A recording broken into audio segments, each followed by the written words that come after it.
wala tashtaru bi ayatillahi samanan qalila. Jangan kau jual kebenaran dari Allah itu dengan harga murah dan murahan. Jangan dijual. Nanti kasih uang lalu milih ini karena uang. Murah sekali. Lalu menggerakkan massa milih ini milih itu. Saudara, sebagai Menko Polhukam, saya bertugas untuk mengatakan pilihlah yang benar sesuai dengan hati nurani dan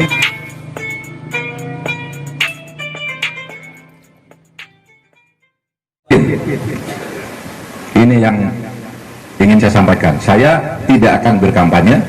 Dari awal saya ingin katakan besok tanggal 14 ada pemilu, 14 bulan 2. Hadirin sekalian, silahkan memilih siapa saja yang dianggap baik menurut keyakinan hadirin sekalian.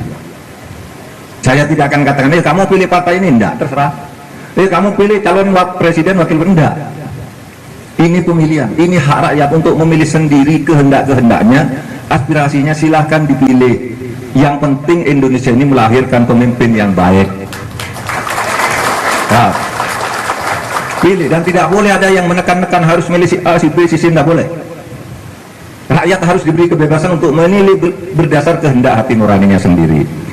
Siapa pemimpin yang dipilih itu adalah pemimpin yang cocok bagi rakyatnya sendiri.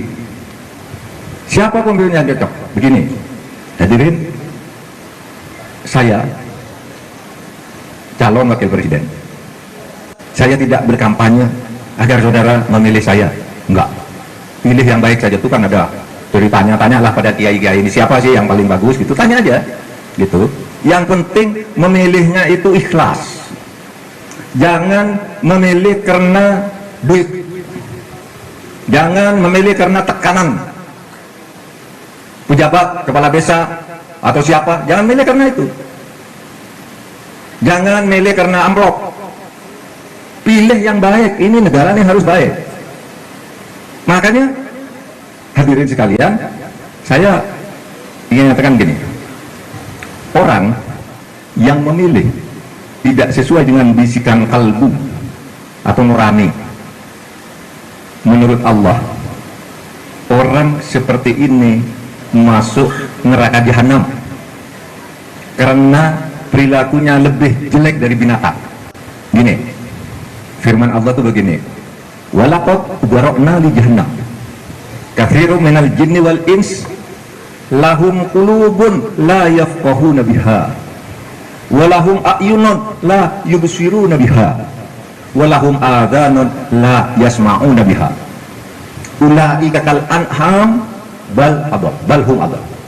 Ini firman Allah. Saya campakkan ke neraka jahanam jin dan manusia-manusia, yaitu jin dan manusia atau manusia. Kalau kita ini sedang manusia, ini bukan jin, ada jinnya di sini. Ini manusia semua. Manusia yang punya hati tapi tidak punya nurani. Punya hati untuk memahami tapi hatinya itu tidak digunakan untuk memahami kebenaran yang dibisikkan oleh hati itu. Yang benar ini tapi yang dibenarkan ini. Ini benar tapi disalahkan, ini bagus tapi dijelekan, ini jelek tapi dibenarkan. Itu tidak sesuai dengan hati nurani. Itu dilarang oleh Allah, masuk neraka jahanam orang kayak gitu. Walahum a'yunun la yubsiruna biha, punya mata tapi tidak mau melihat kebenaran dengan matanya itu. Pura-pura buta. Ada kejahatan, ada korupsi, ada pelanggaran hukum, pura-pura buta dia.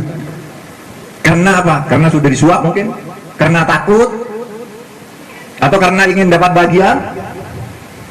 Punya mata tidak digunakan untuk melihat kebenaran. Walahum adhanun la yasma'una biha, mereka itu punya telinga tapi tidak mau mendengar yang benar. Ulaika kal an'am, mereka manusia yang seperti ini sebenarnya seperti binatang. Bal hum adall, malah lebih sesat lagi dari binatang. Nah, oleh sebab itu dalam konteks menjaga negara ini, hadirin sekalian, pilih nanti pemimpin, wakil rakyat, wakil DPD, Dewan Perwakilan Daerah yang menurut hati nurani saudara bagus. Yang bagus. Itu bisikan hati itu ada, bisikan hati itu ada. Kalau ngelihat ini, oh ini yang bagus, oh ini yang jelek, oh Pak Mahfud itu brengsek, nggak usah dipilih, nggak apa-apa. Karena memilih itu adalah untuk memilih pemimpin kita, jangan sembarangan. Nah, kemudian, saudara, kenapa saya katakan ini? Karena sekarang ini banyak itu tokoh masyarakat, bahkan orang yang mengaku sebagai tokoh agama, tokoh adat, itu kadangkala mengarahkan ke cara-cara sesat. Anak buahnya, rakyatnya, umatnya disuruh milih ini, harus ini bagus. Padahal itu yang ditawarkan tidak bagus. Kenapa nyuruh gitu? Ya karena itu, karena permainan politik, karena dikasih uang, dikasih proyek, dikasih apa? Udah kamu pilih ini ya, nanti begitu kami terpilih, saya bangun gedung di sini untukmu, misalnya. Banyak yang begitu. Nah itu yang dilarang oleh Allah. Kata Allah itu firman Allah, wala tashtaru bi ayatillahi samanan qalila. Jangan kau jual kebenaran dari Allah itu dengan harga murah dan murahan. Jangan dijual. Nanti kasih uang lalu milih ini karena uang, murah sekali. Lalu menggerakkan massa, milih ini, milih itu. Saudara, sebagai Menko Polhukam, saya bertugas untuk mengatakan pilihlah yang benar sesuai dengan hati nurani dan informasi yang bisa dilihat dan didengar tentang kebenaran dan kebaikan dari setiap calon yang muncul.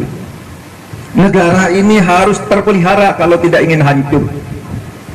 Bukan tak di pesantren itu udah tahu tuh hadis Nabi kepada Bani Makhzum. Ketika Bani Makhzum anaknya ketahuan mencuri, dia ini orang hebat di Madinah sana, orang hebat, aristokrat, pejabat tinggi lah, orang kaya raya lah, tokoh masyarakat. Anaknya ketahuan mencuri, lalu ngutus orang minta ke Nabi, tolong anakku jangan dihukum. Lalu kenapa kata Nabi? Itu anaknya orang terhormat, kami malu kalau dihukum. Udahlah, berapa yang dicuri itu kami ganti. Anaknya perempuan, cantik. Lalu Nabi bersabda begini, tahu enggak kamu hancurnya negara-negara yang besar dan kuat itu karena kalau ada orang besar bersalah minta tidak dihukum. Orang besar kaya raya punya jabatan, kalau salah tidak dihukum. Tapi kalau ada orang kecil bersalah mencuri semangka, mencuri timun, mencuri sandal, langsung dihukum, digebuki. Itu tidak adil. Maka Nabi mengatakan begini, fa'ayyamallah law anna Fatimah binti Muhammad saraqat faqattu yadaha. Demi Allah, jangankan cuma anakmu Bani Makhzum, anakku saja Fatimah binti Muhammad kalau mencuri, saya potong tangannya. Saya potong tangannya. Loh, kenapa Nabi? Karena kalau di negara itu tidak adil, negara itu akan hancur. Kata Sayyidina Ali, tabaqqa ad-daulah al-adilah wa in kanat kafiratan wa tafna ad-daulah al-zalimah wa in kanat muslimatan. Akan kuat suatu negara yang diperintah dengan adil itu meskipun pemimpinnya itu mungkin tidak Islam, kafir, apalagi kalau Islam lalu adil. Dan akan hancur sebuah negara yang dipimpin dengan tidak adil, dengan zalim itu meskipun mungkin pemimpinnya ngaku-ngaku Islam. Saudara sekalian, ini penting untuk menjaga negara kita. Saya hanya ingin bicara tentang ideologi karena ini halal. Bicara tentang negara kesatuan Republik Indonesia yang harus kita jaga ini dengan sebaik-baiknya. Nah, saudara sekalian, jabatan yang akan ikut-ikut pemilihan ini, kalau teori dasarnya di dalam agama itu, Nabi itu melarang orang memburu-buru jabatan. Nabi itu melarang orang mencari-cari jabatan dengan meminta-minta.